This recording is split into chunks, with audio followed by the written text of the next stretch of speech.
Amul butter milk packet भितर बाहरिला Poco. आसंतु जानिबा यार services खबर विषय रे। डाक्टर माने मनीषर स्वास्थ्य को दृष्टि रखी सर्वदा पैकेट खाद्य खाइबा को बारण करि आसिछंती, किंतु एही पैकेट खाद्य प्रति युवपीढ़ी दिन को दिन रुचि वृद्धि पाइबारे लागिछि।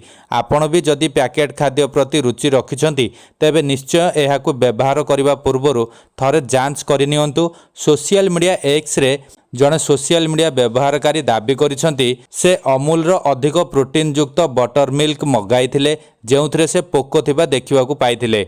अमूल कंपनी को टैग करी उक्त ग्राहक जनक तांको अभियोग रे लिखिसेंती जे गुणवत्ता प्रतिबंधता पाई मु सर्वदा अमूल कंपनी उपरे विश्वास करि आसुथिली, किंतु एही घटना अमूल उत्पादर गुणवत्ता एवं निरापत्ता को नहीं चिंता बढ़ाई देइछि।